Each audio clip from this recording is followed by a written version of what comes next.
नमस्कार दोस्तों, आज हम आप लोगों के लिए बहुत ही बेहतरीन चैप्टर लेकर आए हैं जिसका नाम है कार्बन एंड कंपाउंड। काफ़ी बच्चों को इसमें दिक्कत थी और आप लोगों का एग्जाम बहुत ही पास में है, यानी कि 4 तारीख को आप लोग का एग्जाम है। और तो मैंने सोचा कि एक छोटा सा रिव्यू करा दें, यानी ऐसा रिवीजन करा दें जो आप जल्दी भी कर लें और आपको सारी चीज़ें समझ में भी आ जाएं। तो आज इस वीडियो में पूरा हम कार्बन एंड कंपाउंड को सही तरीके से पढ़ेंगे। तो चलिए मोस्ट इंपॉर्टेंट बातों को पहले पढ़ लिया जाए।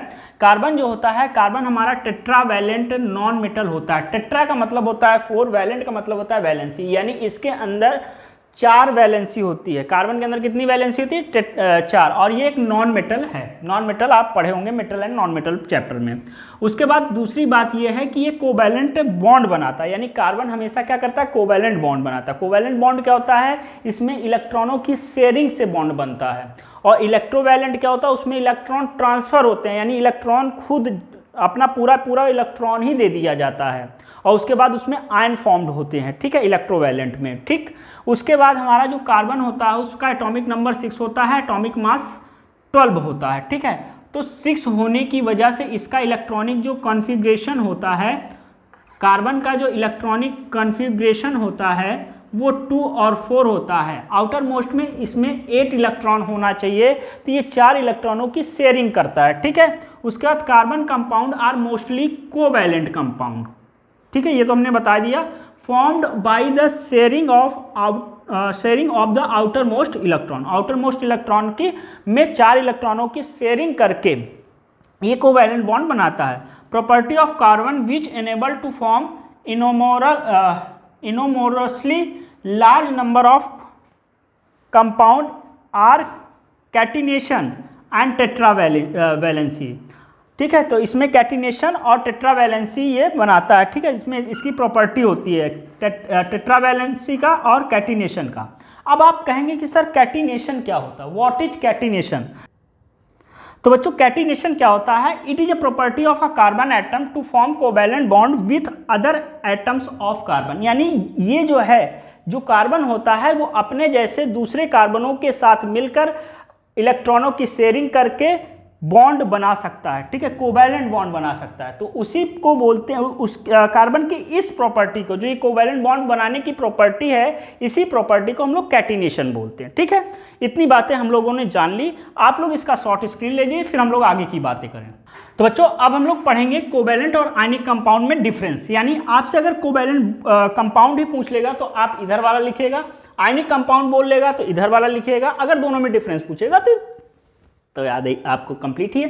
चलिए कोवैलेंट बॉन्ड की बात करते हैं। देखिए कोवैलेंट बॉन्ड का पहली जो डिफरेंस है वो ये है कि they are readily soluble in organic solvent. यानी ऑर्गेनिक सॉल्वेंट में कोवैलेंट कंपाउंड जो होता है वो सॉल्युबल होता है, जबकि इनऑर्गेनिक कंपाउंड जो होता है नॉट सॉल्युबल होता है, ठीक है।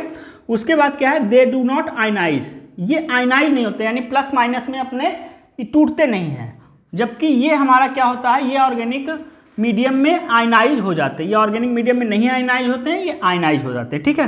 They are bad conductor of heat and electricity. जो कोवैलेंट कंपाउंड होते हैं वो बैड कंडक्टर होते हैं हीट और इलेक्ट्रिसिटी का, जबकि जो आयनिक कंपाउंड होते हैं वो गुड कंडक्टर होते हैं हीट और इलेक्ट्रिसिटी का।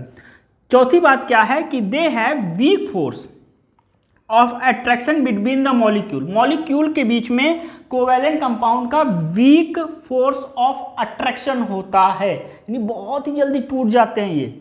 और इसमें क्या होता है? Strong force of attraction. इसको तोड़ने के लिए हमको ज़्यादा एनर्जी की जरूरत पड़ती है, ठीक है। तो ये इनके डिफरेंस थे। 4 डिफरेंस हैं, ज़्यादा याद करने की भी जरूरत नहीं है क्योंकि आपका पेपर है, थोड़ा थोड़ा याद करिए। और एक बार अगर आप आँख मूंद कर इसको देख लेंगे, लिख लेंगे, स्क्रीनशॉट ले लेंगे और एग्जाम से जाने से पहले जरूर से जरूर देखें, क्योंकि अगर डिफरेंस पूछेगा तो आप ये लिख देंगे तो आपको पूरा मार्क्स मिल जाएगा। तो इसका स्क्रीनशॉट ले लीजिए, फिर आगे चलते हैं। तो बच्चों अब हम लोग फॉर्मेशन ऑफ मॉलिक्यूल्स करेंगे, यानी मॉलिक्यूल्स का फॉर्मेशन कैसे होता है। देखिए जैसे हाइड्रोजन है, तो हाइड्रोजन कैसे बनाएगा अपने साथ? देखिए हाइड्रोजन जो होता है, आपको एटॉमिक नंबर पता होना चाहिए। हाइड्रोजन का एटॉमिक नंबर 1 होता है, यानी इसके आउटर मोस्ट शेल में केवल 1 इलेक्ट्रॉन होगा। और इसको ऑक्टेट नहीं बोलेंगे, डुप्लेट बोलेंगे, डुप्लेट को पूरा करने के लिए। बाकी सभी में ऑक्टेट होते हैं, इसमें केवल 2 इलेक्ट्रॉन आउटर मोस्ट शेल में होंगे, इसलिए इसको डुप्लेट करना। तो डुप्लेट को पूरा करने के लिए ये 1 इलेक्ट्रॉन इसको किसी के साथ चाहिए। यहाँ पर 2 हाइड्रोजन है, तो 1 हाइड्रोजन यहाँ बनाइए, 1 हाइड्रोजन यहाँ बनाइए। आउटर मोस्ट में 1 इलेक्ट्रॉन, 1 इलेक्ट्रॉन, तो ये क्या कहेगा कि भैया एक चाहिए तो पड़ोसी से उधार ले लेगा, इसी तरह ये भी ले लेगा। तो ये जो इलेक्ट्रॉन है ये दोनों आपस में शेयरिंग किए, ये शेयर्ड इलेक्ट्रॉन्स बोलेंगे। दोनों ने एक एक का किया और टोटल 2 इलेक्ट्रॉनों की शेयरिंग हुई और इनका बॉन्ड इस तरह का कुछ बनेगा। ये हमारा क्या है, ये हमारे शेयर्ड इलेक्ट्रॉन है। क्या है, शेयर्ड इलेक्ट्रॉन है, ठीक है। ये सिंगल कोवैलेंट बॉन्ड बना। इसी तरह क्लोरीन में जो होता है 17 होता है एटॉमिक नंबर, यानी इसके क्लोरीन में 17 इलेक्ट्रॉन्स होते हैं। इलेक्ट्रॉनिक कॉन्फ़िगरेशन हो जाएगा 2, 8 और 7, ठीक है। तो यहाँ पर ऑक्टेट पूरा करने के लिए एक इलेक्ट्रॉन को इसको लेना पड़ेगा। तो ये या इसके पास खुद एक भैया है, उस भैया के पास 7 इलेक्ट्रॉन हैं, 1 2 3 4 5 6 और ये 7, 1 2 3 4 5 6 7, ठीक है। तो ये एक इलेक्ट्रॉन इससे ले लेगा और ये भी एक इलेक्ट्रॉन इससे ले लेगा और क्लोरीन के बीच में सिंगल कोवैलेंट बॉन्ड बन जाएगा, ठीक है। ठीक इसी तरह हमारे पास मेथेन है, CH4 किसका फार्मूला होता है, मेथेन का, भी आगे इस पर डिस्कशन करेंगे। तो कार्बन है, यहाँ पर हाइड्रोजन बनाओ, यहाँ पर हाइड्रोजन बनाओ, यहाँ पर हाइड्रोजन बनाओ, यहाँ पर हाइड्रोजन बनाओ, ये एक एक इलेक्ट्रॉन यहाँ पर हो गया, यहाँ dot structure dot structure dot structure dot structure. तो ये अपना 2 पूरा करेगा, ये अपना 2 पूरा करेगा, ये अपना 2 पूरा करेगा, ये अपना 2 पूरा करेगा और फिर उसके बाद ये कार्बन सभी से एक एक ले लेगा, ऐसे बना लेगा। तो इनके बीच में हमारा इस तरह का कुछ स्ट्रक्चर हो जाएगा, ठीक है। ये मेथेन का हमारा स्ट्रक्चर हो गया। अब अमोनिया और कार्बन डाइऑक्साइड की बात करते हैं। तो देखिए अमोनिया का कैसे बनेगा ये हम बताते हैं। तो अमोनिया हमारा होता है नाइट्रोजन, और नाइट्रोजन में कितने होते हैं, 7 इलेक्ट्रॉन होते हैं, ठीक है, 7 होते हैं। तो इसका मतलब इसका इलेक्ट्रॉनिक कॉन्फ़िगरेशन क्या हुआ, 2 और 5 हो गया। हाइड्रोजन में 1 होता है, हाइड्रोजन में कितना होता है, 1 होता है, इसका 2 हो जाएगा। तो N और 3 हाइड्रोजन है, तो 1 हाइड्रोजन इधर रख दो, 1 हाइड्रोजन इधर रख दो और 1 हाइड्रोजन इधर रख दो। तो ये हमारा ऐसे हो गया। अब यहाँ पर 5 चाहिए तो 1 इधर रखते हैं, 1 इधर रखते हैं, 1 इधर रखते हैं और 2 इलेक्ट्रॉनों को ऊपर रखते हैं, ठीक है। ये क्या करेगा, 1 इलेक्ट्रॉनों की इसके साथ शेयरिंग करेगा, इसका डुप्लेट हो जाएगा, इसके साथ शेयरिंग करेगा, इसका डुप्लेट पूरा हो जाएगा, इसको करेंगे, इसका डुप्लेट पूरा हो। अब इसके बाद 5 है तो इसको 3 चाहिए, 5 3 8, 8 करना है। तो ये सभी से जो एक एक का किया इससे शेयरिंग कर लेगा और इसका कुछ कुल मिलाकर ये हमारे शेयर्ड इलेक्ट्रॉन हो जाएंगे। टोटल इन लोगों ने 3 शेयरिंग नाइट्रोजन ने किया और टोटल 6 इलेक्ट्रॉनों की शेयरिंग हुई है। अब इसका जो स्ट्रक्चर होगा वो H और ये H, इस तरह का कुछ स्ट्रक्चर हमारा बना अमोनिया का। अब ये आशा करता हूँ ये आपको समझ में आ गया होगा। अब हम लोग चलते हैं आगे कार्बन डाइऑक्साइड में, ठीक है। कार्बन डाइऑक्साइड में क्या है कि एक कार्बन 2 ऑक्सीजन। कार्बन अभी हमने बताया थोड़ी देर पहले कि टेट्रावैलेंट एटॉमिक नंबर 6 होता है, 2 और 4, ऑक्सीजन में 8 होता है, तो 2 और 6, ठीक है। तो COO ऐसे कर दो, ठीक है। इसमें क्या होगा 1 2 1 2 और इसमें आउटर मोस्ट में 6 है, तो 1 2 2 4 5 6, इसी तरह 2 2 4 5 6। अब ये क्या होगा, ये 6 है, 2 चाहिए, इससे क्या भैया दे दो, ये बन गया।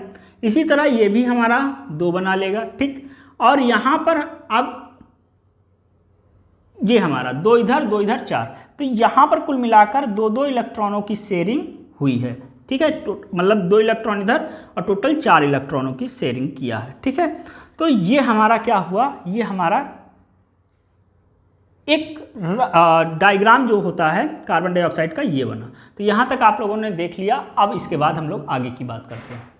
तो बच्चों अब हम लोग पढ़ेंगे हाइड्रोकार्बन का। हाइड्रोकार्बन क्या होता है कि वो कंपाउंड जिनमें हाइड्रोजन और कार्बन हो, हाइड्रोजन और कार्बन के साथ हमारा कंपाउंड बनाए तो उसको बोलते हैं हाइड्रोकार्बन, ठीक है। ये 2 तरह के होते हैं, एक एलिफैटिक और ओपन चेन कंपाउंड, दूसरा होता है साइक्लिक और क्लोज चेन कंपाउंड, ठीक है।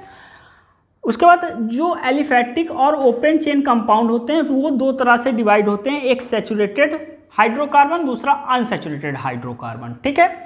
और साइक्लिक और क्लोज चेन कंपाउंड होता है असाइक्लिक कंपाउंड और एरोमेटिक कंपाउंड, ठीक है। ये आपके कोर्स में ज़्यादा नहीं है, आपका कोर्स यही है, तो आपको इसको पढ़ना है। तो हम तो एक ऐसा ही आपको बता दिए कितने तरीके के होते हैं, लेकिन आपको मेन कंसंट्रेशन यहाँ करना। और इस टॉपिक से एक क्वेश्चन, एक या दो क्वेश्चन आपके एग्जाम में आना ही आना है, इसलिए ध्यान से पढ़ लीजिए। सैचुरेटेड हाइड्रोकार्बन क्या होता है कि जब कार्बन और कार्बन के बीच में सिंगल बॉन्ड होता है तो उसे बोलते हैं सैचुरेटेड हाइड्रोकार्बन, ठीक है। अनसैचुरेटेड हाइड्रोकार्बन क्या होता है, कार्बन और कार्बन के बीच में डबल बॉन्ड या कार्बन और कार्बन के बीच में ट्रिपल बॉन्ड हो तो उसे बोलेंगे अनसैचुरेटेड हाइड्रोकार्बन। सैचुरेटेड हाइड्रोकार्बन में एल्केन्स बोलते हैं, उसको पैराफिन्स भी बोलते हैं, ठीक है। जनरल फॉर्मूला हमारा होता है CnH2n+1 where n equal to number of atoms, ठीक है।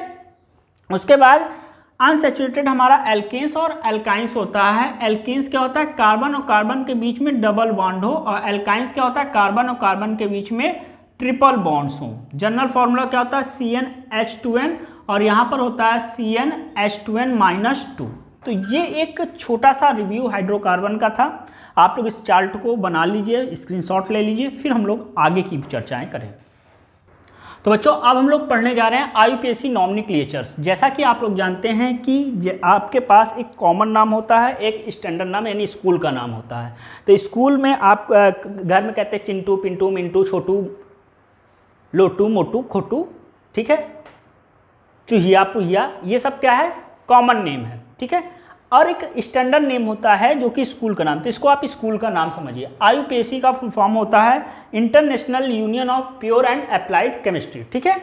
और यहाँ पर पहले हम एल्केन, जिसकी बात हम लोगों ने अभी इसके पहले की, CnH2n+2 उसका क्या होता है, मॉलिक्यूलर फॉर्मूला होता है, ठीक है। तो अगर कार्बन की संख्या 1 होता है तो उसे बोलते हैं मेथ, और एन ग्रुप है इसलिए इसका नाम हो गया मेथेन, ठीक है। फॉर्मूला क्या होता है, CH4। कार्बनों की संख्या अगर 2 होगी तो उसको बोलते हैं एथ, और एन ग्रुप है तो एथेन हो गया C2H6। 3 है तो प्रोप, एन हो गया, प्रोपेन हो गया। 4 है तो ब्यूट, एन हो गया, ब्यूटेन हो गया। 5 है तो पेंट, एन ग्रुप हो गया, पेंटेन हो गया।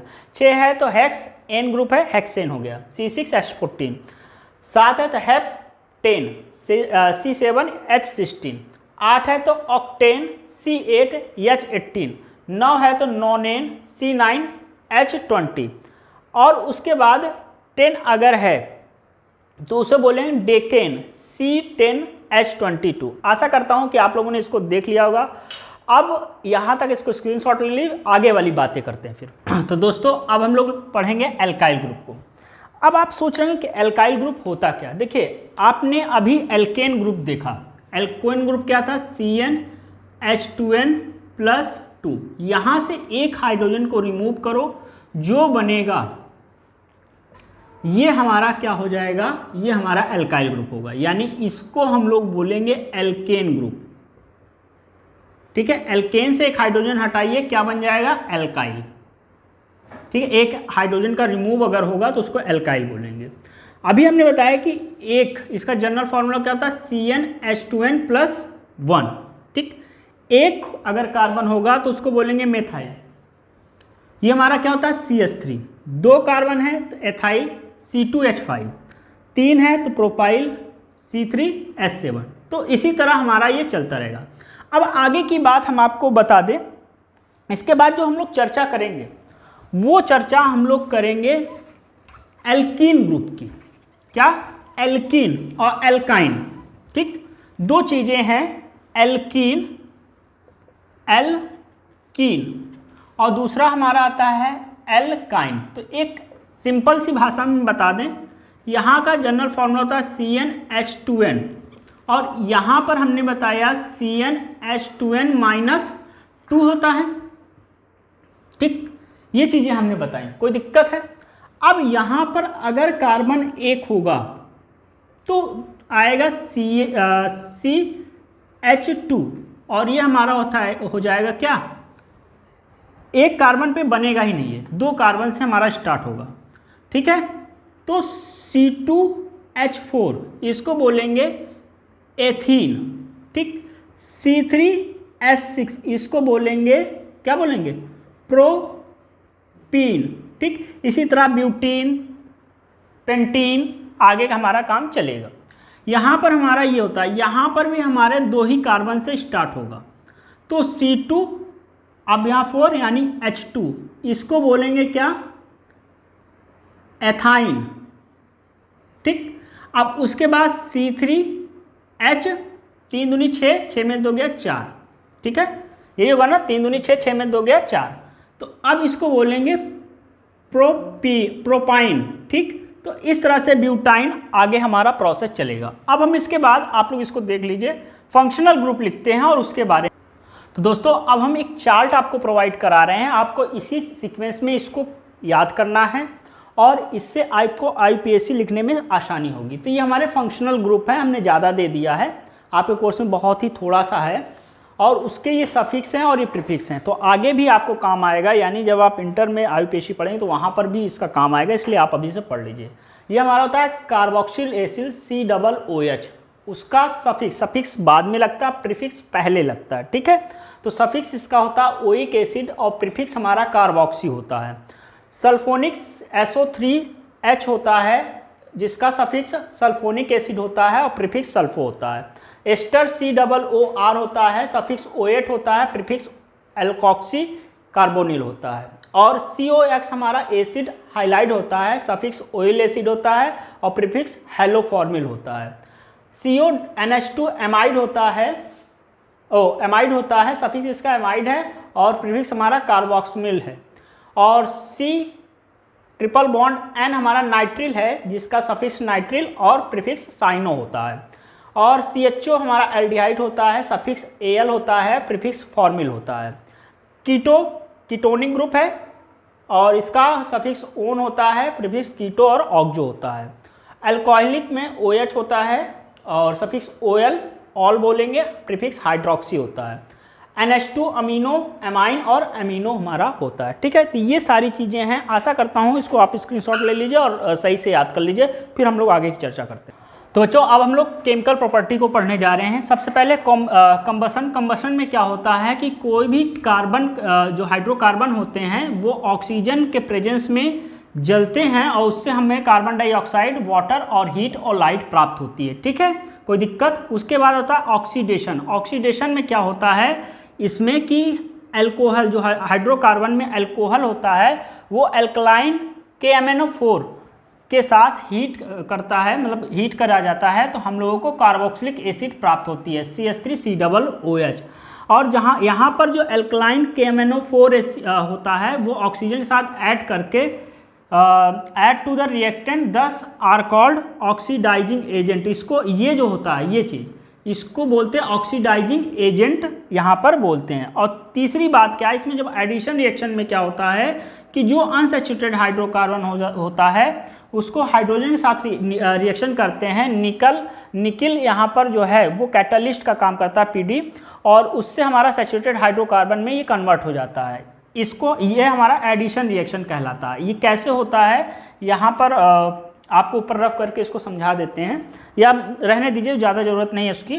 तो यहाँ पर डबल बॉन्ड हमारा सिंगल बॉन्ड में कन्वर्ट हो जाएगा या ट्रिपल बॉन्ड सिंगल बॉन्ड में कन्वर्ट हो जाएगा। और ध्यान दीजिए यहाँ से एक क्वेश्चन आता है कि व्हाट इज हाइड्रोजिनेशन प्रोसेस। तो यही एडिशन रिएक्शन हाइड्रोजिनेशन प्रोसेस में होता है। यहाँ पर होता क्या है कि जो वेजिटेबल ऑयल होता है ये अनसैचुरेटेड हाइड्रोकार्बन्स होते हैं, ठीक है, उसको निकल के प्रेजेंस में हम लोग हाइड्रोजन के साथ रिएक्शन कराते हैं और वो सिंगल बॉन्ड में कन्वर्ट हो जाता है, यानी सैचुरेटेड हाइड्रोकार्बन में कन्वर्ट हो जाता है। इसका मतलब कि वेजिटेबल घी में कन्वर्ट हो जाता है। ठीक है, तो इस प्रोसेस को, ये पूरा जो प्रोसेस होता है इस प्रोसेस को हाइड्रोजिनेशन प्रोसेस करते हैं, जिसमें अनसैचुरेटेड हाइड्रोकार्बन को सैचुरेटेड हाइड्रोकार्बन में कन्वर्ट करते हैं, यानी वेजिटेबल ऑयल को वेजिटेबल घी में कन्वर्ट कर देते हैं in the presence of hydrogen, और निकिल वहाँ पर कैटलिस्ट का काम करता है। ठीक है, तो यहाँ तक आप लोगों ने नोट कर लिया, फिर हम लोग इसके आगे की बात करते हैं।